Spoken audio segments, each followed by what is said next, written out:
지난 본문에서 사도 베드로가 성경은 사람의 뜻으로 기록한 것이 아니라 성령의 감동하심을 받은 그 사람들이 하나님께서 직접 받아서 기록한 것이기 때문에 이 성경은 아무나 사사롭게 자기의 생각대로, 자기의 뜻대로, 자기의 지식으로 풀 수 없다, 이렇게 강조했습니다. 그런데 그럼에도 불구하고 성경을 함부로 해석하는 사람들이 나타날 것이다. 오늘 본문은 그것을 말하고 있죠.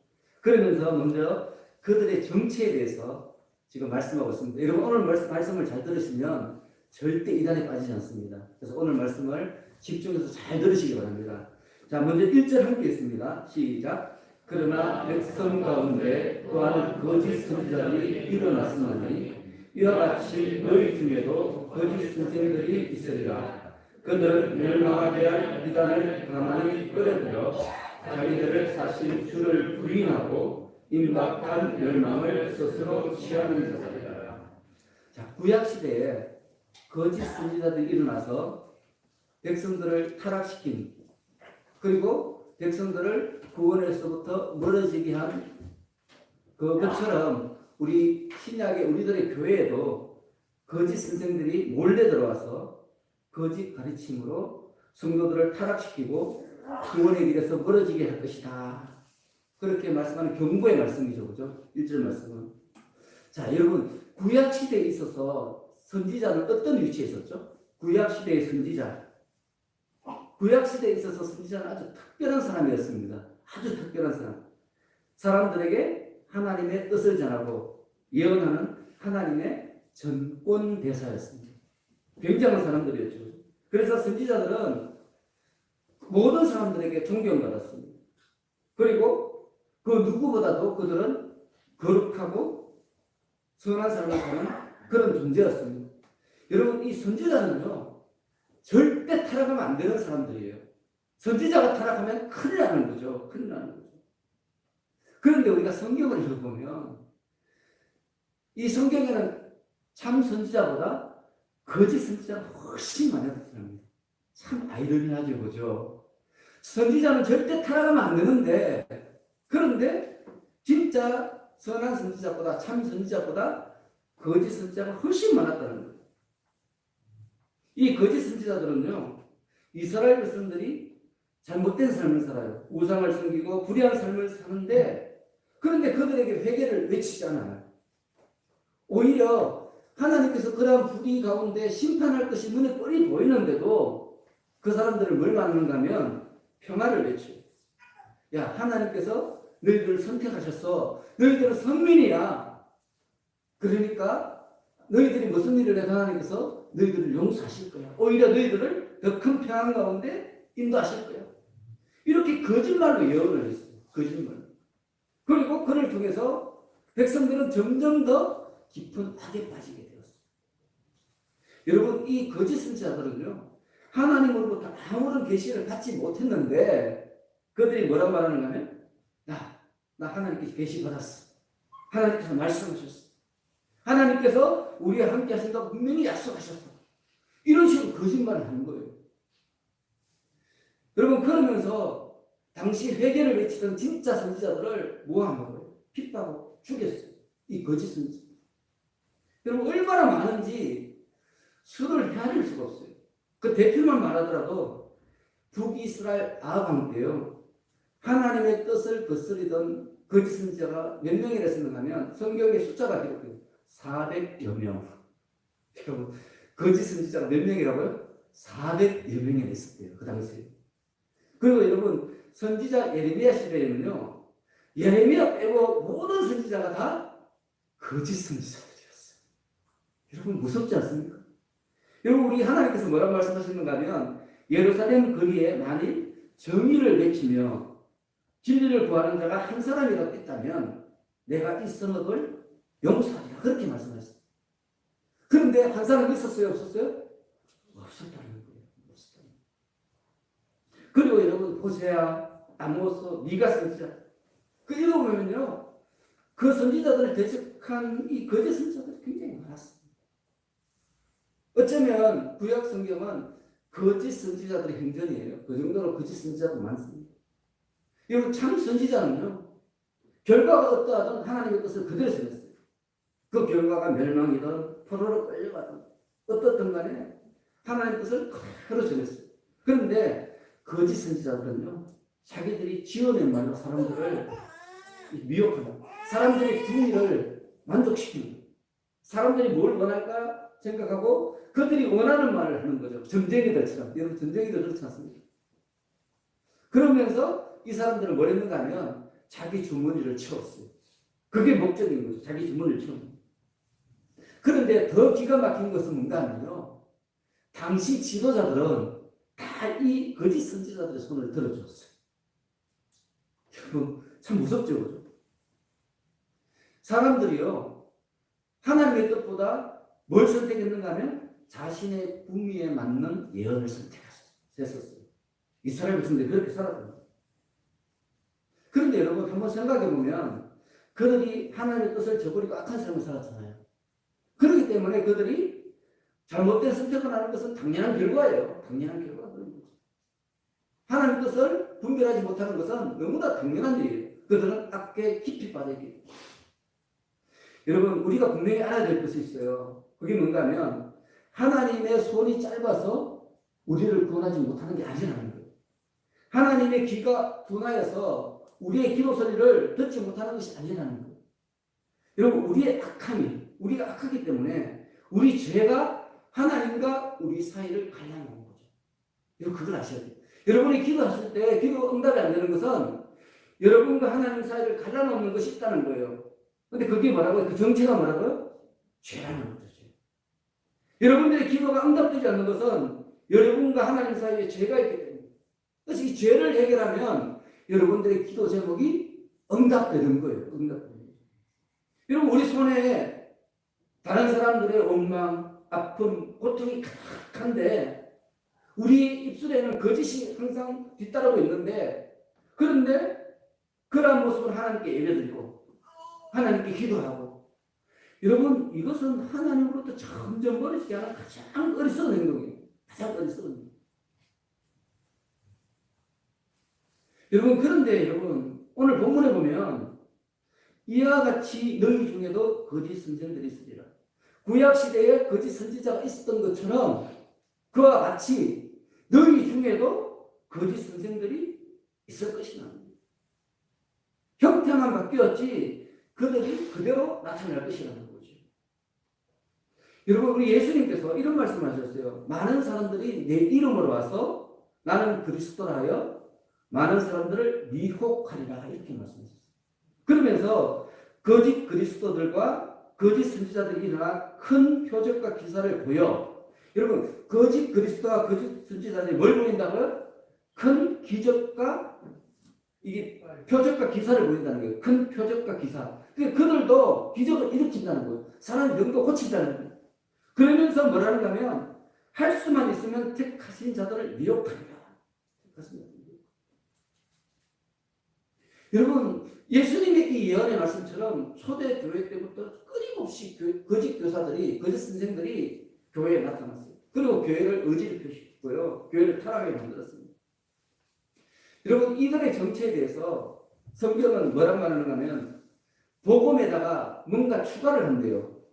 복음에다가 율법을 추가하든지 아니면은 육신적인 복을 추가했대요. 그들의 특징이 그거예요. 그래서 사도 바울은 이들에 대해서 뭐라고 말하는가 하면 그들은 다른 복음을 추구하는 자다, 이렇게 말했어요. 그들이 추구하는 복음은, 그들이 말하는 복음은 진짜 복음이 아니라 무슨 복음이라고요? 다른 복음이라는, 다른 복음. 성경의 가르침에 무언가를 더하거나 빼면 그것은 다른 복음이 되는 거죠. 여러분, 우리 목회자들이 굉장히 두렵고 떨림 가운데 있는 것은 뭔가 하면 제가 나도 모르게 성경에 있는 말씀에 내 생각을 더한다거나 또 성경에 있는 말씀을 내가 빼버린다든가 그런 짓을 할까봐 늘 두려운 거예요. 그래서 매일 기도를 하는 거예요. 두렵고 떨리는 마음으로 말씀 앞에 서게 되는 거죠. 그런데 그런 자들이 교회를 계속해서 미혹할 것이라는 거예요. 여러분, 오늘 본문에 보면 사도 베드로가 교회 내에 발생한 이단들을 거짓 선지자라고 말하지 않고요. 뭐라고 말해요? 거짓 선생들 이렇게 말해요. 좀 다르다는 거죠. 그리고 거짓 선지자들은 하나님의 이 잘못된 예언을 말하는 거잖아요. 하나님이 이렇게 예언하셨다. 이 예언을 말하는 거예요. 근데 이 교회에 나타날 거짓된 자들은 그렇지 않다는 거예요. 거짓된 예언을 하는 것이 아니라 거짓된 가르침을 준다는 거예요. 잘못된 이단의 가르침을 심는다는 거예요. 그래서 거짓 선생이다 이렇게 말씀하고 있습니다. 여러분 오늘 본문에 보면 그들을 멸망하게 할 이단을 가만히 끌어들인 이렇게 그들은 멸망하게 할 이단을 가만히 끌어들이는 자라 이렇게 말씀하고 있어요. 여러분 여기서 가만히 끌어들인다는 말은 무슨 뜻인가 하면 사람들이 눈치채지 못하게 몰래 들어온다는 거예요. 눈치를 채지 못한다는 거예요. 여러분 이단이 우리들에게 거짓 가르침을 주는데 그 가르침은요 진리와 이렇게 구분이 잘 안 돼요. 그 정도로 비슷하다는 거예요. 성경의 가르침과 거의 흡사해서 다 속아 넘어간다는 거예요. 가만히 그래요. 여러분 그래서 지금 사도 베드로가 우리에게서 하나님을 알아야 된다. 하나님을 알아야 된다. 하나님을 모르면 다 넘어간다는 거예요. 여러분 이단이요 처음에는 진짜보다 더 진짜 같아요. 그걸 아셔야 됩니다. 진짜보다 더 진짜 같고 이단들은 입만 열면 예수님 이야기해요. 성경 이야기하고요. 선한 삶 굉장히 강조하는 입만 열면 그 이야기를 해요. 그런데 이 사람들은요 일단 그 사람이 한심을 사잖아요. 그 사람으로부터 믿음이 있다는 사실을 확신하는 순간부터 자신의 이 마각을 드러내요. 그리고 이 사람들의 가진 모든 것을 빼앗아요. 이게 이단이에요. 이단의 목적이 뭐예요? 자기 주머니를 채우는 게 목적이에요. 그걸 아셔야 돼요. 이단의 목적은 한 가지예요. 자기 주머니를 채우는 거. 여러분 이러한 이단들은 크게 세 가지 정도의 특징을 가지고 있어요. 세 가지. 첫 번째는 뭔가 하면 하나님으로부터 새롭고 특별한 계시를 받았단 말이에요. 기존 교회들이 가지고 있지 않은 새롭고 특별한 계시를 나는 받았다. 그러면서 자기들만의 성경 해석을 이야기해요. 그리고 특히 직접 받은 계시에 대해서 강조합니다. 여러분 이런 사람들은 다 뭐라고요? 이단입니다. 이단. 그리고 두 번째는 뭔가 하면 기존 교회를 굉장히 비판해요. 그러면서 추가해서 뭘 이야기하는가 하면 시한부 종말론을 이야기해요. 시한부.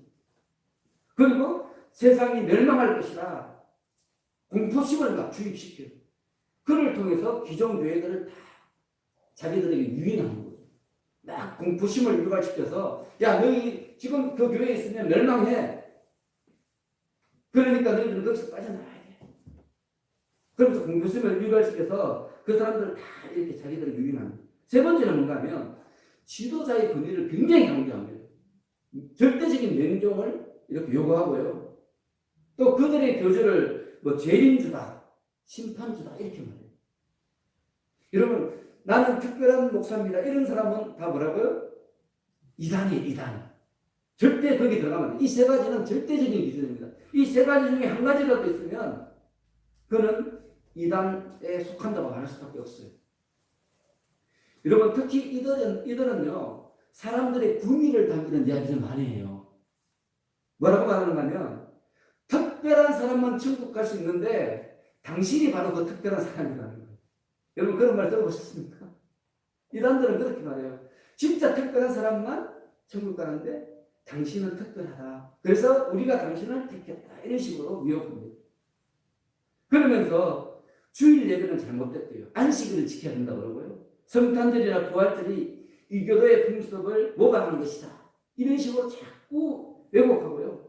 11조 뭐 이런 헌금 있잖아요. 헌금인 종교가 많은 것을 막 지적하면서 일반 교회들이 마치 성도들을 갈취하는 것처럼 그렇게 자꾸 비난해요. 이단들은 그렇게 합니다. 그러면서 여러분 더 기가 막힌 것은 뭔가 하면 교주와 몸을 섞어야 죄가 사해진다고 해요. 많은 이단들이 그래요. 교주와 몸을 섞어야지 피가랭이라고 그러죠. 죄가 사해지고요. 또 영생을 얻을 수 있고. 그렇게 그렇게 하면서 막 자기 육체적인 욕정을 막 채우는 거예요. 여러분 요즘 뭐 그루밍, 성폭행 이런 말 많이 많잖아요, 그죠? 이 이단들의 특징이에요. 가깝게 해서 성도들을 미혹해서 성적으로 발전하는 거예요. 심지어는요, 교주가 정해진 사람과 혼인해야 된대요.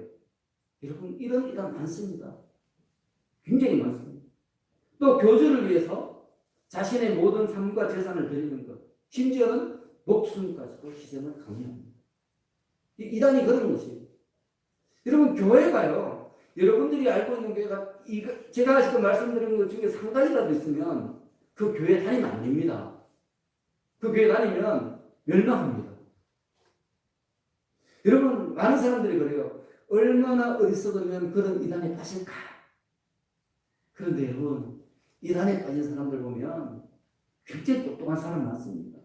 여러분 놀랄 정도로 다 멀쩡한 사람들이에요. 모자란 사람들이 아니라는 거예요. 멀쩡한 사람들이 이단에 굉장히 많이 빠져 있어요. 사회적으로 큰 영향력을 미치는 사람들도 있습니다. 이단 안에 들어가 버려요. 여러분 이 사탄의 유혹이라는 거요 얼마나 달콤한지 자극적인지 한번 빠지면 못 빠집니다. 못 빠집니다. 그래서 여러분 우리는 유혹에 빠지지 않도록 늘 조심해야 됩니다. 조심해야 됩니다. 특히 아예 그건 쳐다보면 안 돼요. 내가 신천지 사람들을 전도시켜야 되겠다.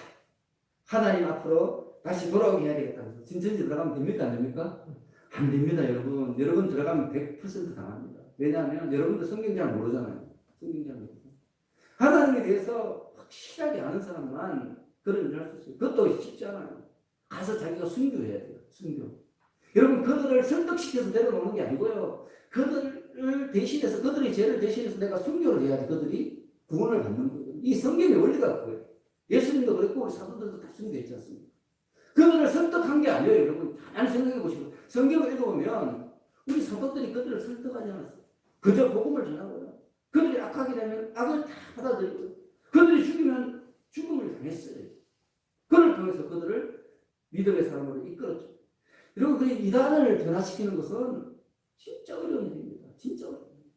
근데 조금 믿음만 생기면 자기가 뭔가 이단을 한번 어떻게 대적할 수 있는 것처럼 그렇게 말하고 행동하는 사람들이 있는데 진짜 조심해요. 그렇게 단순한 문제가 아닙니다. 여러분 세상에 특별한 믿음 없습니다. 오해하시면 안 돼요. 여러분. 이단들은 자기들이 특별한 믿음을 가졌다고 그러잖아요. 이 세상에 특별한 믿음은 존재하지 않아요. 존재하지 않아요. 오직 성경의 가르침에 따른 믿음만 있어요. 그걸 아셔야 됩니다. 복음서에 기록된 예수님의 가르침, 서신서에 기록된 사도들의 교훈이 바로 우리를 바른 믿음으로 인도하는 안내자예요. 여러분 불교에는 큰 스님이 있잖아요. 그죠? 왜냐하면 이 불교는 자기가 다 고행해서 해탈에 이르는 거예요. 그래서 그분은 큰 스님이 되는 거예요. 그런데 기독교는요 큰 믿음이 존재하지 않습니다. 여러분 너무 많은 사람들이 오해하거든요. 저거 큰 믿음의 사람이다. 세상에 큰 믿음의 사람은 존재하지 않고요 더 겸손한 사람만 존재합니다. 그걸 아셔야 돼요. 진짜 믿음의 사람은요 내가 믿음이 없다는 것을 알고 겸손한 사람이 믿음이 있는 사람. 사도 바울의 고백이 그겁니다. 내가 죄인 중에 계시다. 그걸 아는 사람이 진짜 믿음이 있는 사람입니다. 근데 우리는 지금 어떻습니까? 우리가 판단할 때 믿음이 좋은 사람은 기적을 일으키고 큰 교회를 만들고 예언을 하고 믿음이 좋다. 여러분 세상에 그런 판단은요 이단들이 가르치는 거예요. 이단의 속임수에 빠져 있는 거예요. 우리 믿음이 그만 왜곡되어 있는 거예요. 진짜 좋은 믿음은 겸손한 사람이에요. 오직 예수님의 용서와 화해를 품고 원수까지도 사랑하기에 자기를 쳐서 복주시. 저 원수, 저 미운 사람을 내가 예수님의 용서와 화해로 한번 하나가 되어보겠다. 내 힘으로는 안 되지만 우리 주님의 힘으로 된다. 이걸 믿고 나아가는 사람이 진짜 믿음의 사람인 거죠. 그래서 여러분이 진정한 믿음을 계속해서 소유하고 싶으면 더 겸손한 분들이 있기 바랍니다. 이것 외에는 없습니다. 제가 지금까지 예수를 믿어봤지만 이거 외에는 방법이 없어요. 그리고 이어서 이 거짓 선생들의 특징에 대해서 말하고 있는데요. 가만히 보면요. 우리가 다 가지고 있는 거예요. 가만히 보면. 먼저 첫 번째는 호색하는 자다 이렇게 말하고 있어요. 2절 하겠습니다. 2절 시작. 여럿이 그들의 호색하는 것을 따르니 이로 말미암아 진리의 도가 비방을 받을 것이고. 자, 여기서 호색이라는 말은 뭔가 하면 감각적인 어떤 탐욕을 추구하는 매우 음란하고도 변태적인 성욕, 이걸 말합니다. 여러분, 근데 이것은 당시 어떠한 사람들이 가지고 있었는가 하면 이단 종교를 믿는 사람들이 보편적으로 가지고 있던 그런 형태였어요. 이단 종교는요, 다 이런 호색하는 것이 기본이었어요, 기본. 그래서 이방 종교를 믿는, 이단을 믿는다든지 잘못된 신앙을, 세상의 어떤 유행을 따라가는 것이 호색이에요, 여러분. 그걸 아셔야 됩니다. 그리고 이것은 세상의 타락의 척도예요. 세상 사람들이 얼마나 호색에 빠져 있느냐, 그것이 이 세상이 얼마나 타락했느냐, 그 척도가 되는 거예요. 그래서 여러분, 우리 성경을 읽어보면 이 음란한 행실을 우상숭배와 똑같이 취급하고 있습니다. 우상숭배와 똑같이. 10계명에까지 나와 있어요. 음란하지 말고. 그리고 이런 음행하는 자는 마지막 날에 구원받지 못한다. 단호하게 말씀하고 있습니다. 여러분, 그래서 우리는 음행을 철두철미하게 멀리해야 돼요. 음행을 철두철미. 그리고 우리 자녀들에게도 가르쳐야 됩니다. 내가 먼저 본을 보여야 돼요. 여러분, 우리 자녀들은 100% 내 거울입니다. 그걸 아셔야 돼요. 내가 사는 그 모습이 자녀들이 그대로 나타나는 거예요. 세상이 아무리 악해도요, 부모가 진짜 그리스도인이면 그 자녀는 잘못된 길로 가는 게 참 별로 없습니다. 물론 있겠죠. 그죠? 없을 리야 없겠지만, 하지만 거의 대다수의 자녀들은 저는 확신합니다. 부모가 진짜 믿음을 가지면 자녀들은 잘못된 길로 갈 수 없다. 여러분, 사도 바울이 고린도전서 6장 18절에 이렇게 말씀합니다. 음행을 피하라. 사람이 범하는 죄마다 몸 밖에 있거니와 음행하는 자는 자기 몸에게 죄를 범하느니라. 여러분, 음행은 자기 스스로를 학대하는 가장 어리석은 행태의 자해입니다. 자해. 내가 음행하면 스스로를 자해하는 거예요. 그래서 무엇보다도 우리가 먼저 스스로를 지켜야 되는데, 뭐로부터 스스로를 지켜야 되는가 하면 음행으로부터. 다른 말로 하면 세상의 풍조로부터 자기를 지켜야 돼요. 세상의 풍조. 지금 이 시대의 풍조로부터. 자, 두 번째는 뭔가 하면 3절 말씀이에요. 탐심이에요, 탐심. 다 같이 3절 있습니다. 시작. 그들이 탐심으로서 지어낸 말을 가지고 너희도 이득을 삼으니 그들의 심판은 옛적부터 집세하지 아니하며 그들의 멸망은 잠들지 아니하느니라. 자, 성경에서 탐심하면요, 거의 대부분을 돈에 대한 욕심, 그렇게 의미로 사용되고 있습니다. 탐심은 돈에 대한 탐심이에요. 다른 게 아니죠. 물질에 대한 탐욕스러운 이 갈망이 바로 탐심입니다. 여러분, 우리 하나님께서 11조 제도를 만드셨잖아요. 그죠? 이 11조 제도가요, 바로 이 탐심으로부터의 자유를 표명하십니다. 11조를 하나님께 드릴 수 있는 사람은 탐심을 벗어난 사람이라는 거죠. 여러분, 그래서 이 시대에 보면 특히 11조에 대해서 굉장히 시비를 많이 걸어요. 구약 시대에도 있었지만 신약 시대에는 지키지 않아도 된다. 이렇게 예민하게 반응하는 거예요. 심지어 목사님들조차도 이런 이야기를 하는 분들이 계세요. 그런데 여러분, 조금만 생각해 보세요. 아주 조금만. 여러분, 우리 성도들은 하나님께 모든 것을 바치려고 작정한 사람들 아닙니까? 여러분들 중에서 내 모든 것을 하나님께 바치지 않겠다 하시는 분도 있습니까? 그런 사람은 성도가 아니에요. 그죠? 내가 성도라는 것은 뭔가 하면 나의 모든 것이 하나님의 것이라는 것을 고백하는 사람이에요. 여러분, 그런 사람이 11조에 성불한다? 여러분, 그것은 아직도 탐심이 있는 거예요. 믿음이 있는 게 아니죠. 그죠? 진짜 믿는다면 어떻게 그런 생각을 합니까? 그 생각을 갖는 것 자체가 이미 내가 믿음이 없는 거예요. 내 안에는 내 믿음보다 뭐가 더 강하다고요? 탐심이 더 강한 거죠. 탐심이 내 믿음을 소유하고 있는 거예요. 윽박하고 있는 거예요. 그걸 아셔야 됩니다. 그리고 여러분, 우리 성도들이 11조 하는데 굉장히 머뭇거리는 이유가 또 있어요. 그건 뭔가 하면 교회의 재정이 투명하지 못할 때예요. 저도 좀 그랬어요. 저는 헌금을 하는데 너무 나는 진짜 죽도록 일해서 돈을 버는 건데 교회가 너무 흥청망청 쓰는 것 같은 느낌이 드는 거예요. 물론 그렇게 쓰지 않았겠죠, 그죠? 근데 제 눈에 볼 때는 나는 진짜 먹고 싶은 거 안 먹고 헌금을 했는데 막 목사님이 뭐 엄청 좋은 차 타고 다니고 뭐 엄청 좋은 아파트 살고요. 뭐 사람이가 막 1,000만 원씩 받고 이러니까 속이 뒤집어지는 거예요. 속이 뒤집어. 나는 진짜 아껴서 드리는데 먹고 싶은 거 안 먹고 드리는데 왜 이 헌금으로 저 사람들 고요시하나 이런 생각이 드는 거예요. 여러분 그래서 11조를 못하는 분들이 적지 않습니다. 저는 그렇게 알고 있어요. 저도 그런 마음이 항상 있었으니까 지금도 있어요. 지금도 어떤 뭐 우리 총회 같은 데 헌금을 하잖아요. 노예 헌금하면 막 그게 막 흥청망청 쓰지는 것 같아서 헌금하기 되게 싫을 때 많아요. 우리 회비가 되게 많거든요. 목사들이 하면서도 스트레스가 돼요. 내가 드린 이 헌금이 진짜 많은 곳에 쓰인다면 내가 2배도 할 수 있는데 내가 더 아껴서 더 많이 할 수 있는데 그렇지 않게 보이는 게 문제예요. 그래서 너무 꺼내지는 거죠. 그래서 여러분 우리 11조나 이런 것도요. 교회 문제예요. 목사 문제죠. 그래서 저는 늘 회개합니다. 우리 목회자들이 우리 교회가 신뢰를 받지 못하니까 성도들이 11조를 안 하는 거지. 그렇지 않습니까? 우리는 다 하나님 건데 하나님 건데. 그래서 교회가 달라져요. 그런데 여러분 거짓 선생들은 이런 탐심에 빠져서 탐심에 성도들이 가지고 있는 돈에만 가지고 돈에만. 그래서 오늘 본문에 지어낸 말을 가지고 너희로 이득을 삼으니 이렇게 말하고 있죠. 이 말은 무슨 뜻인가 하면 거짓으로 꾸며낸 말로 너희를 속여 착취할 것이다 이런 뜻이에요. 거짓말로 꾸며서 우리 성도들을 착취한다는 거예요. 누가요? 거짓 선생들. 거짓 선생들은요 성도의 구원에는 전혀 관심이 없어요.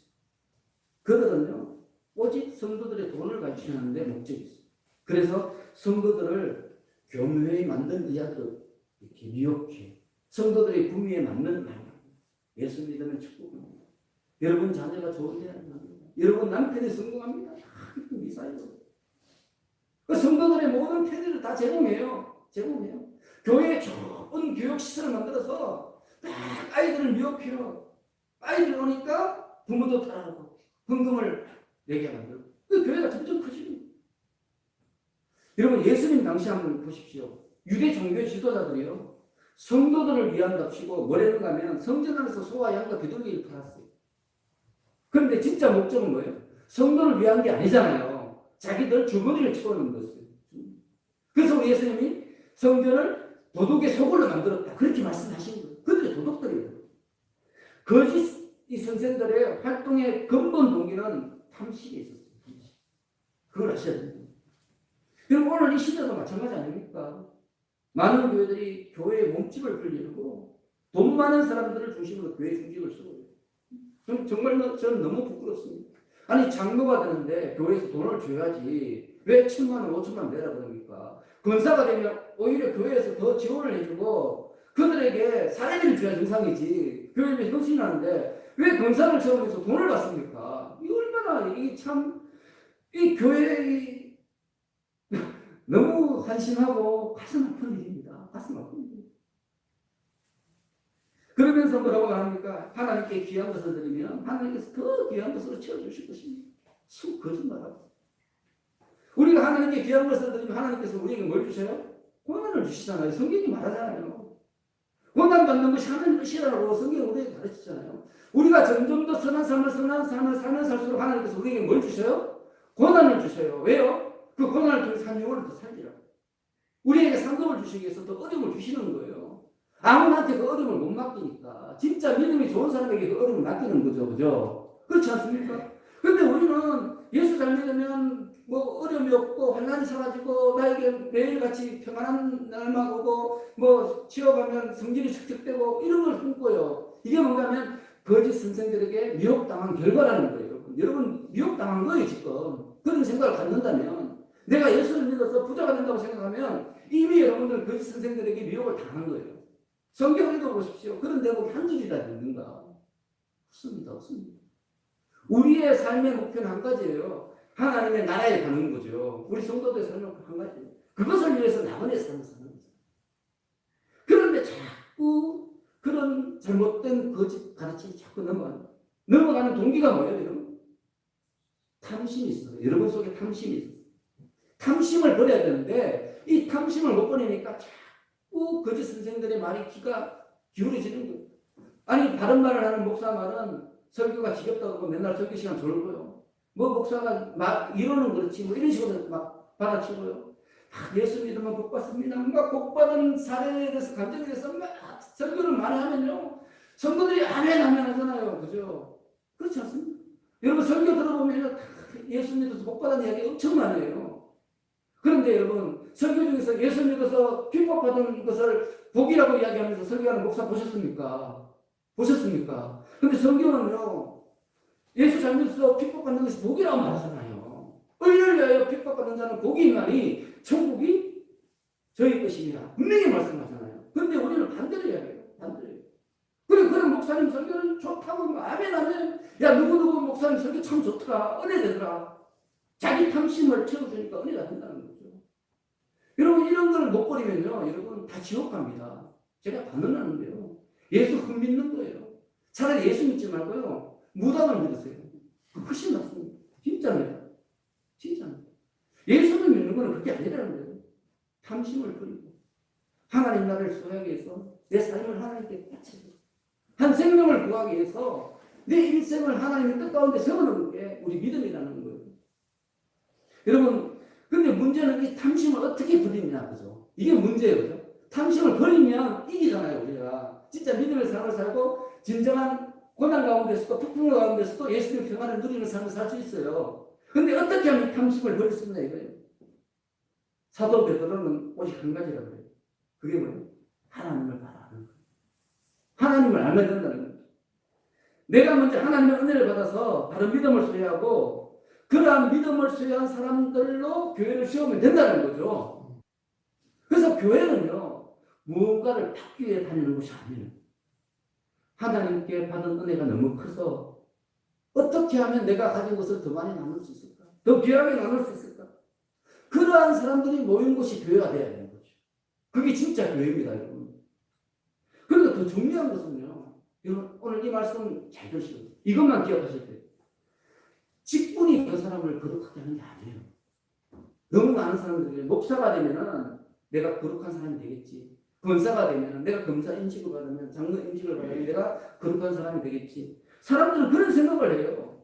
근데 그렇게 안 됩니다. 그렇게 생각하는 사람들이 자신의 직분을 권위로 권력으로 잘못 사용하는 거예요.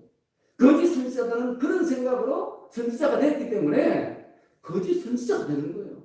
안 되기 때문에 안 되는 거예요. 그게 안 되는 거예요. 여러분 하나님께서 우리에게 주신 직분은요. 그 직분이 우리를 거룩하게 하는 게 아니고요. 우리가 직분받은 우리가 그 직분을 거룩한 직분으로 세워야 되는 거죠. 그게 중요한 거죠. 그죠? 제가 목사잖아요. 제가 목사가 되었기 때문에 거룩한 것이 아니라 목사이기 때문에 거룩한 삶을 살아야 되는 거예요. 그를 통해서 사람들로 하여금 아 목사는 거룩한 것이구나 하는 것을 알게 하는 게 바로 우리의 책임이에요. 우리의 책무죠. 책무. 여러분들 성도잖아요. 그러면 사람들이 볼 때 아 성도는 저렇게 사는 것이구나 보여줘야 돼요. 그게 성도예요. 진짜. 그런데 나는 성도니까 구원받아 살면서 이기적으로 살고 막이렇게 살면 누가 성도가 되고 싶겠습니까? 누가 성도가 되겠습니까? 목사가 돼가지고 자기 주머니만 채우고 기복신앙만 외치면 누가 그런 목사를 존경하겠습니까? 생각해 보시거든요. 그 목사를 존경하는 사람들은요 똑같은 탐심에 빠져있는 사람들이에요. 그걸 아셔야 돼요. 목사들이 축복할 때 아멘 아멘 하는 사람들은 다 똑같은 사람들이에요. 똑같은 사람. 축복하면 손 들고 목사님 그게 아니지 않습니까? 아니지 않습니까? 그걸 말하세요. 그게 진짜라고요. 진짜. 여러분들은 어떻습니까? 오늘 말씀을 통해서 한번 생각해 보시기 바랍니다. 여러분들은 여러분들이 받은 직분의 무게를 알고 계십니까? 여러분들 다 성도잖아요. 성도면 벌써 대단한 사람들입니다. 대단한 사람.